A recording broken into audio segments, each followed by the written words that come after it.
This is the COMA Girl Daily Podcast, written by Stephanie Bond. September 3rd, Saturday. Thank you for coming today to talk about Marigold, Dr. Tyson said. You don't have to thank us, my dad said, sounding cranky. She's our daughter. I know, Dr. Tyson said calmly, but you would be surprised how difficult it can be to get a patient's family to engage in a patient's care in a meaningful way. She let that sentence hang in the air for everyone to absorb, although I'm pretty sure it bounced off my Teflon-coated family. I don't understand why we can't have these meetings in your office, my mother said. It's unnerving to have these conversations over Marigold's body. As if they're talking over a corpse. I like to think that Marigold can hear us, Dr. Tyson said, and would want to know what's going on with her recovery. I forget why I ever had bad feelings toward Dr. Tyson. In fact, I have good news. Yesterday, Marigold responded to a command to move the fingers on her right hand. Exclaims of surprise sounded. So she's getting better? Can she hear us? Why didn't you call us? Some movement is definitely better than none. I don't know that she can hear all the time, and even if she can, it doesn't mean she understands what's being said.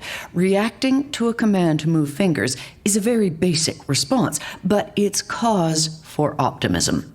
And I did call and leave a message on your home phone. Oh, my mother said. We haven't been home that much lately. My business has become so demanding. And I've been on the road, my dad explained. And I never checked the landline phone, Sydney added.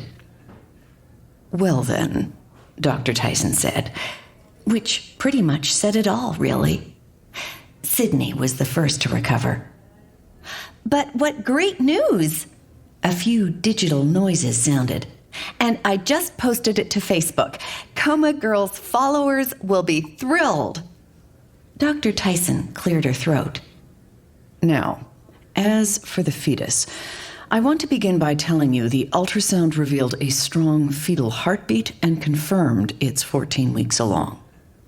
And is the baby okay? My dad asked. It's impossible to say for sure, but for this stage, everything seems normal. Thank God, he said. So you've decided Marigold will carry the baby to full term? Of course we have, my dad said. We haven't decided, my mom said at the same time. Oh no, more dissension. My dad sputtered. What are you saying? Marigold is my first priority, my mother said.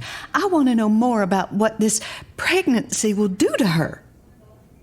It's hard to be angry at her for feeling that way. Actually, it's kind of touching.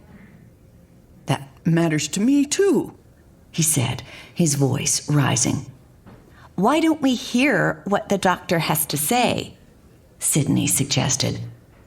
It's a valid point, Dr. Tyson conceded. The fetus will take whatever it needs. Our challenge will be to keep Marigold nourished to the point that there will be enough stores for them both to draw on. But the baby will tax her body, my mother said. Yes, the baby will consume resources. My mother made a thoughtful noise. Won't that impede her own healing? It might, Dr. Tyson agreed. We were already facing an uncertain situation, and this development complicates things further.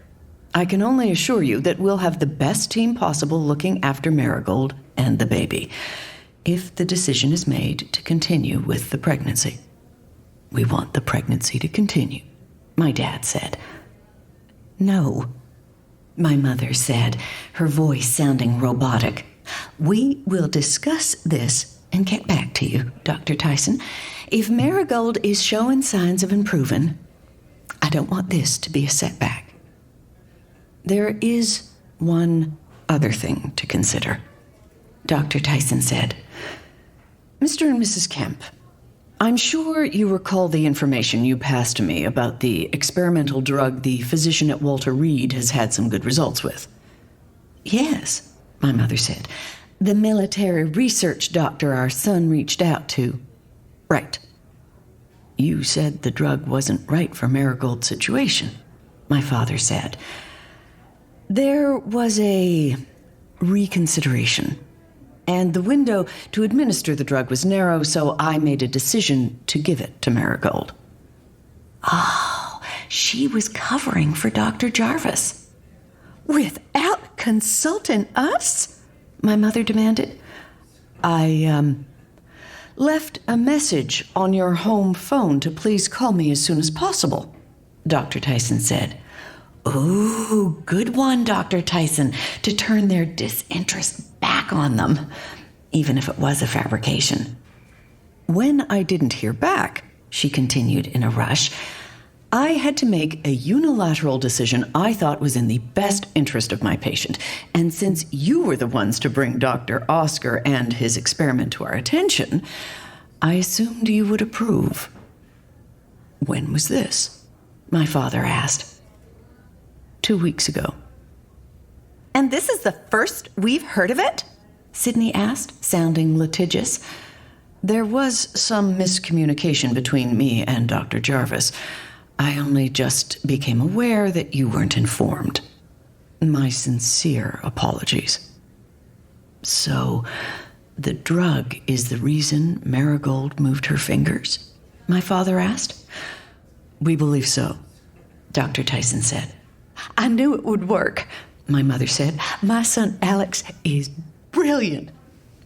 Our son, my dad corrected.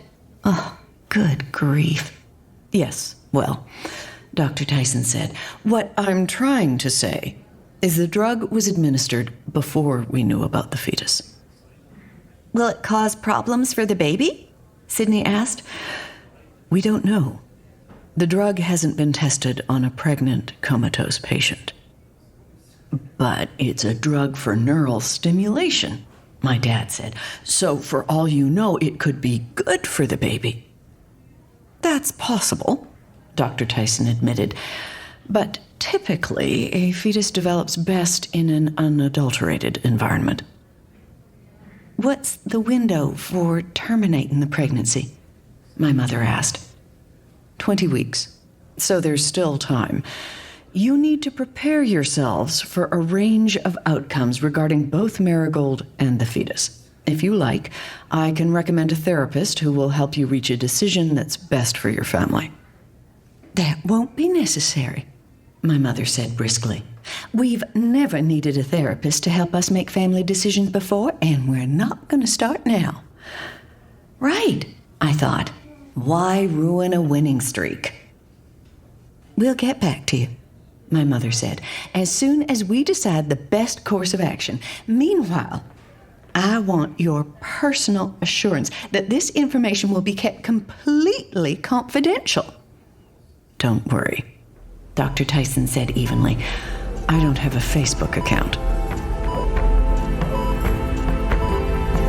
Hello, this is Stephanie Bond, author of the COMA Girl Daily podcast.